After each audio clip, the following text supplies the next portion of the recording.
through the years, I've found myself at a ton of different concerts.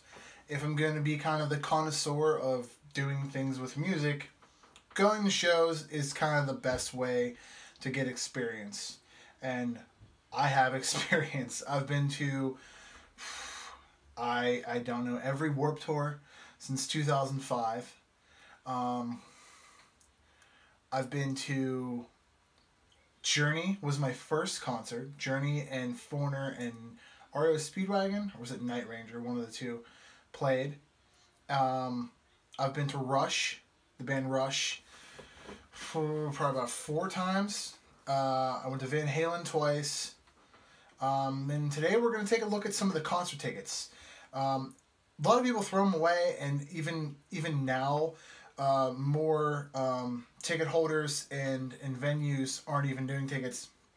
When you go to the show, you scan the barcode from the receipt from your phone, and you don't even get a ticket. You just get a stamp or a wristband, which I also save all the wristbands. Even hospital visits, I've saved those throughout the years. So today we're going to take a look at some concert tickets and some shows that I've been to. It's going to take me down old memory lane with some of these. Oh man, I think this was... I don't have these in any particular order, but I tried to... I didn't even think I alphabetized them. But I think I kind of grouped some of the tickets into like how many times I've seen the band. Like, for example, there's 3 tickets right here in a row for Blink-182 on 3 different occasions. This one right here that's kind of crumpled. Oh, there's an anti-flag. There's an anti-flag ticket behind that one. Oh no, that's from the other side. That's from the next page. So we'll stick that back in there. This is kind of a prized possession. We went to Blink-182 back in 2009, and it was this section, the pit. Yeah. So we got pit passes for Blink-182, hopped online at like 9:30 in the morning and just waited. And I think by 10:15, the tickets went on sale at 10. And by like 10:15, pit was completely sold out. So we just hopped on, bought as many as we could. What was dope about that tour is it was like when Blink got back together. Yeah, it was when Blink got back together. They basically took on tour everyone who they were friends with. And whoever in their side projects, Plus 24 and Angels and Airwaves, they've toured with. So they took Jimmy Eat World. No, not Jimmy Eat World, sorry. They took Taking Back Sunday, Fall Out Boy, Panic at the Disco, All American Rejects. All those guys went on tour with them, and it was a huge, huge pop punk show. I think it was like, I can't think of a bigger amount of names on a show for a comeback tour. It was pretty insane. It was pretty insane. Top 5 favorite concert of all. I got pit passes to that. Again in when is this one? I found the dates on this. Oh, May 22nd, 2004. First Blink-182 concert I ever went to. It was phenomenal. Taking Back Sunday again, and The Used played. It was the first punk rock concert I ever really went to outside of my own band, and it took some time for me to go.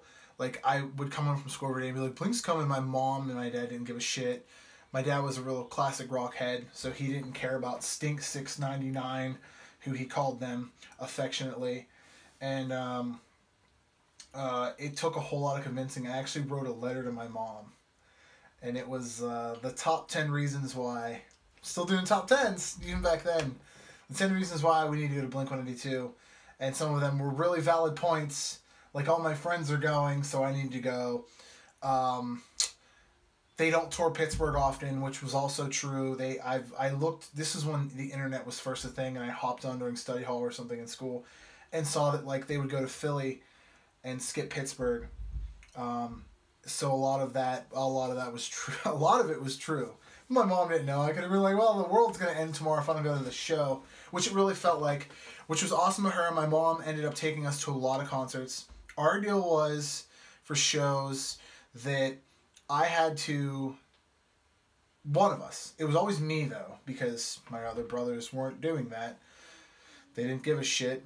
It was always me that had to fork out gas money and buy my mom's ticket. She said she would go to the show. She wasn't going to drop us off because she didn't trust people, and you know, you never know what's going to happen, even though some of these venues are, I mean, 20,000 people, 30,000 people at them. And you never know what's going to happen. You never know if you're going to stumble into a drunk idiot, some asshole's going to sneak a knife in. My mom was kind of weary, but at the same time, she let us go to the shows. And she went with us. Which I'll get to once I find the ticket. It's really awesome, and it's really going to be funny when I find the ticket and tell the story about that. Punk and Drublic Fest was awesome. I went to Punk and Drublic last year and got press passes for. It was the first show that I got press passes for. And I ended up interviewing the Mad Caddies. So total debauchery. You can find the interview still on this channel. I left it up there for reference whenever I feel terrible about my own self and say that things can't get any worse. I go back to that interview and go, no, things have definitely gotten better exponentially and can definitely get better from that interview, and it's a lesson learned interview. John Mayer I actually never went to. There's a John Mayer ticket in here. I actually never went to the John Mayer concert. I think my brother went with someone, and he didn't want the ticket, so I was like, fuck it, I'll take this. He played on 4/20. No, August 20th. Would have been awesome if he played on 4/20. Fall Out Boy. What year was this? May 22nd, 2007. This was the Honda Civic Tour. Like I was saying with Blink-182, this was the show that Plus 44, Mark Hoppus and Travis Barker's side project played, and it was them, the Academy is Asher Roth and Paul Wall, and they did the Honda Civic Tour, and it's when I started liking Fall Out Boy. I really didn't like them. I wasn't a fan of them before then, but the Infinity on High album really did it for me. Those guys were dope. And seeing Plus 44 live. Q is what we aim for. I saw those guys with my good buddies from the band Makeout. I interviewed them at this show. Some of these are kind of mixed in, like this one, 2004, and then I have this one from 2018. Q is what we aim for. Still kills it after all these years. I hope a second wave, third wave, whatever wave we're on of punk rock, well, pop punk comes back around, which it feels like it's doing. A lot of these bands are making a comeback. The band Makeout is completely awesome. They are produced by John Feldman, lead singer of Goldfinger, and had Travis Barker from Blink-182 on their record. You can check out the interview with those guys down in old thingy below, or just cruise around this page. What year was this from? 2018. This is this year's Warped Tour. I did the Vans Warped Tour this year.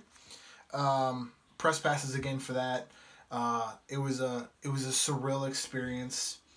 I got to meet a whole lot of bands. It was really awesome to be like looking at catering and going, wow, 4 Year Strong is hanging out with Mayday Parade. I love both those bands.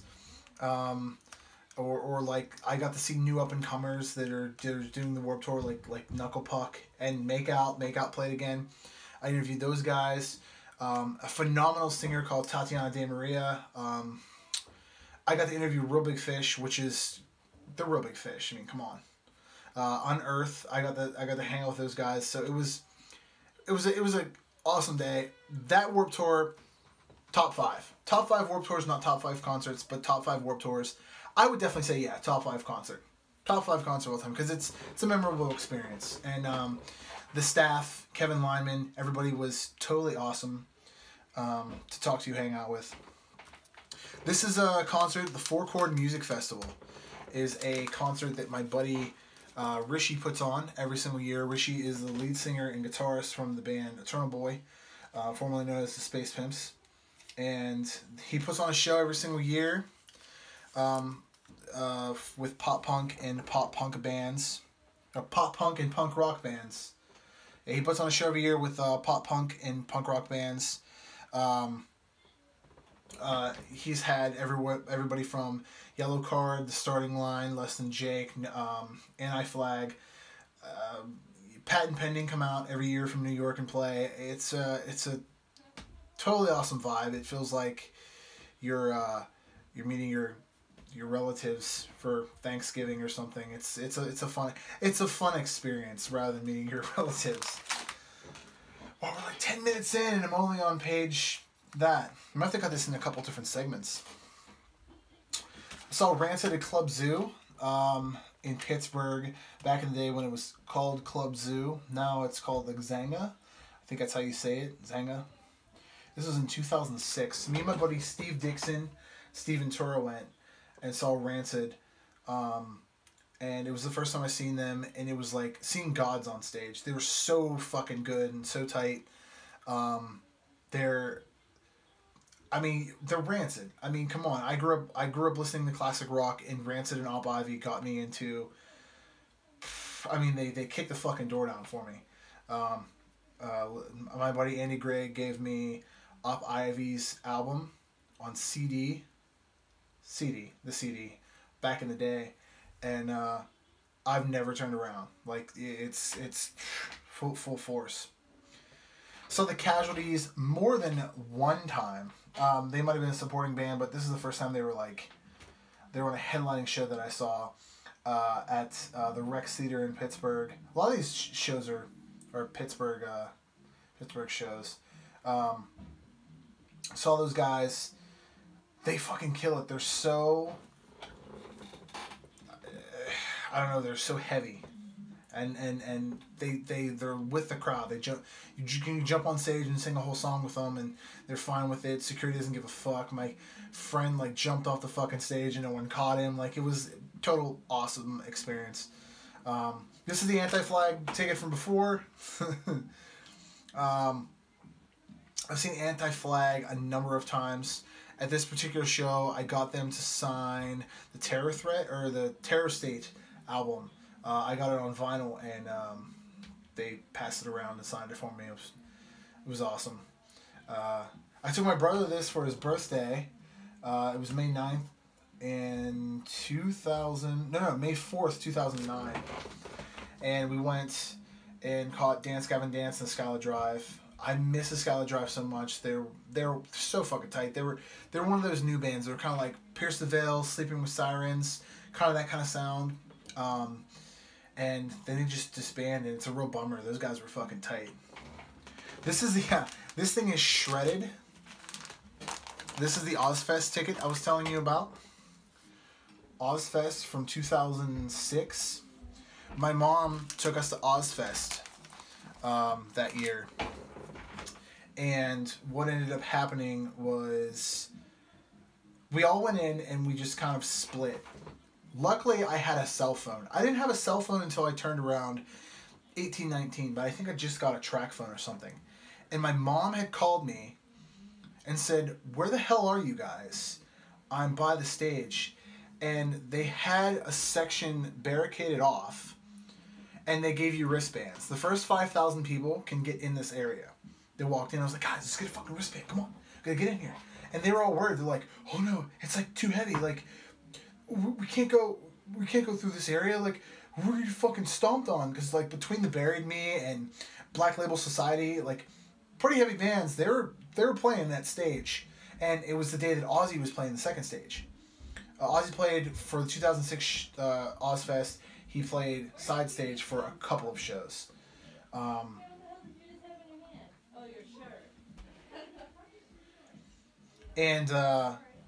my mom called me and was like, "Where are you guys? They gave me a wristband, and now I'm up front." And the wristband said on it, "Entering mosh area is at your own risk." And it had X's on it. I saw the wristband, actually. I should show that. And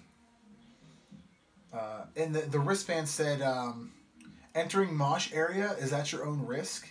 And my mom's like, yeah, they gave me this orange wristband, and I'm up front. I can see Sharon Osbourne here from the stage. She was on side stage, I don't know, managing or, I don't know, just fucking listening to the bands, waiting for them to come on or whatever. And I was like, I told all my friends, I was like, you guys are such pussies. Like, my mom got a fucking wristband and she's up there right now and you guys don't want to get one? Are you fucking serious? They were so shy about it. My mom, like, took us to the show, was stoked. She got to be, like, on the barricade, like, wrapped around the barricade, had her purse, her big old lady purse on her fucking shoulder. It was just, like, hanging out the whole time. And she stayed there, like, sweat, dudes fucking running into her. Yeah.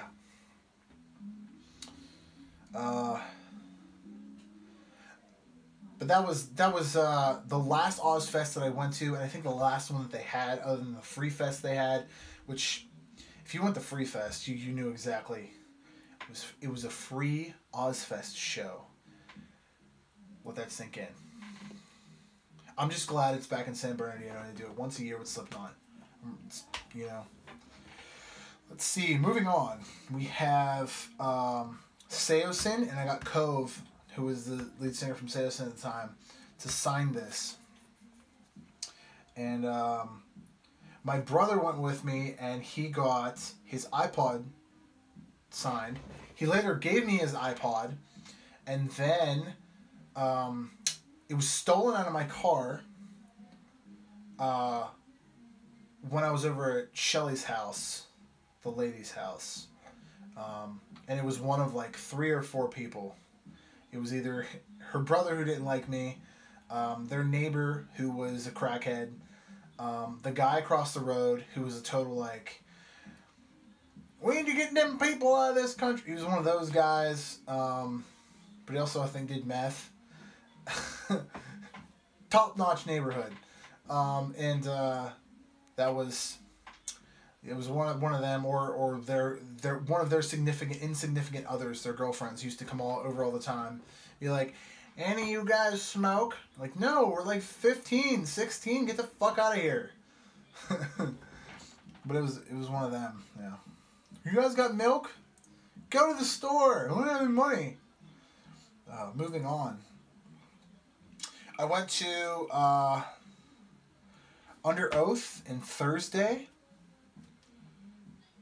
I don't remember who opened up that show, but I just remember being at it. And I've never seen Underoath live, and they were one of the like bands I really didn't listen to, but I caught on to them after that. Thursday, I fucking loved. I listened to Thursday, and I always got them confused with Thrice until I really got into them. But I went to this show just on a whim. I knew they were coming to town, and I went to, these two were kind of, well, I mean, they're kind of affiliated. I went to Him, the band Him. I'm a huge Him fan. I went to those guys back in 2010. And the story behind that is that on the way to the show, we couldn't find the venue at all. It was the first time I'd really driven to Pittsburgh myself. And this is like before there was a GPS on everybody's everything. Couldn't find it. Could not find at all how to get to this place. So my buddy Jimmy, we were drinking while driving. We were manhandling a handle of Jaeger around the car. I was driving on the way to the show. And he hung his head on my sunroof in the middle of Pittsburgh, yelling at everyone, how the hell do you get to Club Zoo? And he yelled at some girl who was this just nice younger lady in a business suit. He goes, yo, you with the boobs and the briefcase. How the fuck do we get to Club Zoo? I'm so lost right now. I'm like, babe, Jimmy, he'd be yelling that. You have fucking Jaeger in your hand, and we're down here by the courthouse on Grant Street in Pittsburgh. This isn't going to end well. Get the fuck back in the car. We ended up finding it. We were actually a couple blocks off from it. Some lady at the bus stop or something just like pointed me in the right direction. So that was that. getting to the show was awesome. We were hammered the whole time. I think I sobered up partway through the show and drove home hungover. But I could have been just still drunk and not even realized it. I don't know. I was fucking insane back in 2010, 2009. Like that era when you're in your 20s. Yeah. The Viva La Bands show, Viva La Bands, Viva La Band. I was still am a huge Bam Margera fan. And he put on a show called the Viva La Bands Tour. And it was Cradle of Filth, CKY, Guar, Clutch. And what ended up happening, I still have my plane ticket to Philly from that show, is what ended up happening is I went and saw them on Halloween. I visited my girlfriend at the time with another friend of mine named Braxton. Yes, there's two of us. It's kind of weird. And got to see Bam Margera. He was with Missy at the time. They were doing like skate tricks and shit in between the sets. And it was on Halloween. Seeing Cradle of Filth on Halloween in Philly was par none. They come out, they were just... it was on Halloween, and they were trying to wear Halloween costumes, which they were like dressed as witches and shit, and it was kind of like, you guys already look like that, so why are you trying? It was a totally awesome concert. I think I'm going to finish this page and then call it quits and then pick up on the next page for the following, because this is taking a long time. I'm only at like 20 minutes on this. I'm not even going to do any editing. I'm just going to put it on here. Anyway, whose CD release party? Oh, the Composure. That band was awesome. I really wish they'd get back together.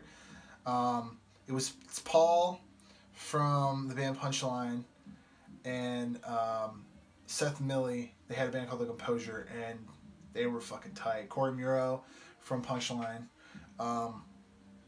Those guys, they've had some killer fucking songs. And that album, Strings Attached, was... When it first came out, I couldn't get it out of my car. I had to listen to it all the time. And it was still on CD at the time. Like, I didn't have an MP3 player or any of that, so it was like fucking big thing of CDs. That thing was that show was awesome. I'm totally stoked I went to it. Chiodos, I talked about this story in a podcast, or maybe it was on here, I don't know. But this is Chiodos. MxPx played with them with Drop Dead Gorgeous, and they ended up getting me into the show because I just became friends with them. Literally like the day before, I told them that I came from Elkins, West Virginia, or came from Pittsburgh to Elkins, West Virginia. Saw them, got to sing on stage with them in the karaoke contest in front of like 1,000 people, and then they were like, "Wow, you actually sound pretty good." Video for that's on YouTube somewhere. Look it up. My name plus MxPx. I might just leave a link to it. I don't know. But I sang with them, and the next day they're like, "Do you want to get into the show?" And I was like, "Fuck yeah, I want to get into the show." You're from Pittsburgh, sure. I had a day off, so I went. Me and my buddy Rob went. Both my brothers ended up buying tickets because he only gave us 2 tickets to the show. But they comped us. It was totally rad. Got to hang out with them. Got to hang out on their tour bus, on their little... it was pouring down rain outside. We actually helped them load gear and to help them get the fuck off the stage. 100% awesome experience.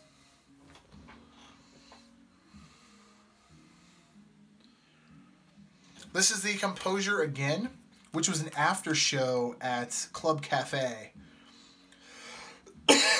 to another show that I saw at either the Rex or Club Diesel, and I want to say Diesel. I want to say I saw Punchline at Diesel, and this show was immediately after. But I'm not 100% sure. I'm probably right, though. But it was 21 plus. Spontanea was another fucking band that was so good. They have a single on YouTube called... What's it called? Weatherman. Yeah. I know better than to trust a weatherman. Those are the lyrics, if I'm wrong with the song title. But that show was kind of rad. I got to hang out with the guys. Like, it's so cool seeing the guys that you just saw on stage, just like walking around and having a beer and having a casual chat with you. This one right here, we did March 7th, 2009. This was awesome because we played Punchline's 3-7 show. If you don't know who Punchline is, 37 is everywhere. It's also the name of their album. It's one of the most common numbers that you'll see. Now that I'm talking about this and you're watching this, you're going to see fucking 37, the number 37 everywhere.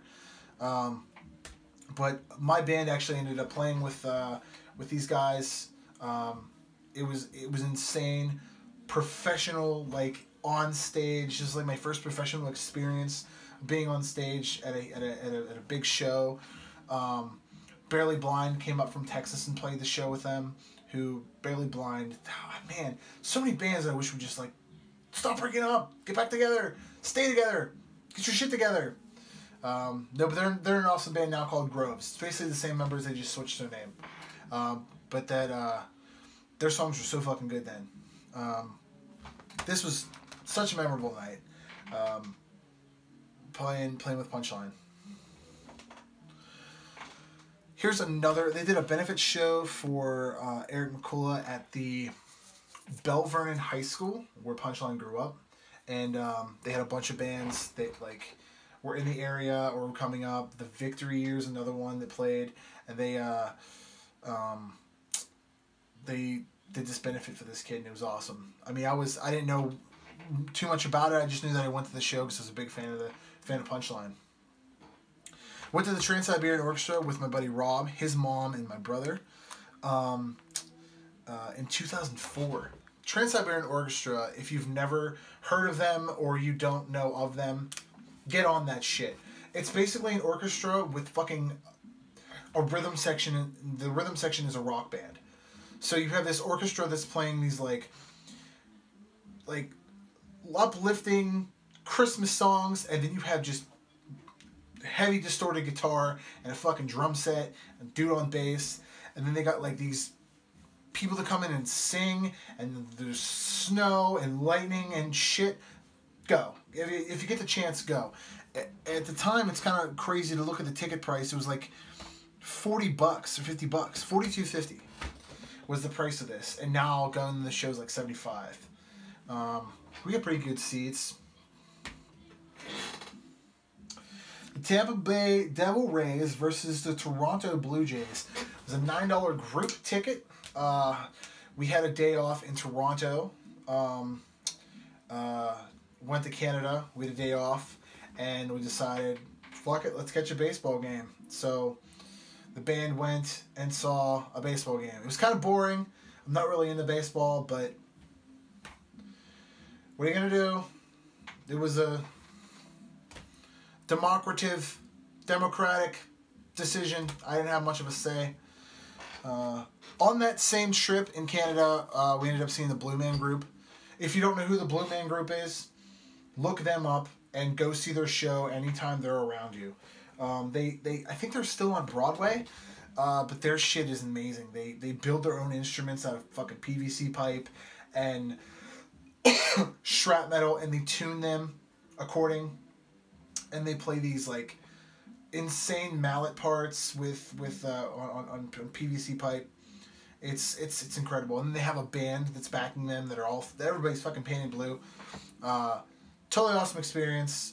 Love that. I miss Canada. Need to go back to Canada sometime soon. Last but not least,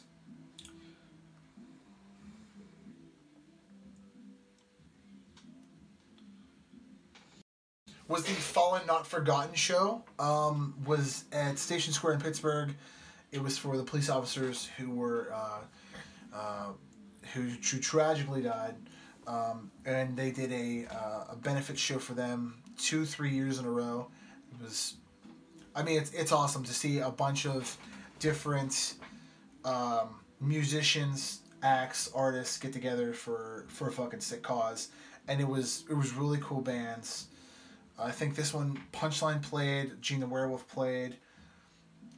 Maybe later in the day, the Clarks played, I think. And then on the first one, I think Anti-Flag played, but I'm not 100% sure. But this was totally rad, going to that. And I think that's where we're going to leave it off today. We're around a half hour into this right now. And I still have like 5 pages to go. I've only done 1.5. So we're going to leave that with this today. If you definitely like a video like this, I have not only that, but all of the wristbands and stuff I've ever been to concerts with. And I have them all labeled. I can do a video on that as well. If you're into this, let me know down in the comments. Don't forget to like, comment, and subscribe. You can catch me on my IG, my FB, and my Twitter at the Pop Punk Dad. I have a weekly podcast, the Pop Punk Dadcast, which is now on iTunes and on SoundCloud. SoundCloud.com/the Pop Punk Dad. All that stuff is going to be in the description below. Check out the Pop Punk Dad merch store where you can find a cool thing like that right there. And above all else, guys, stay pop punk. Later.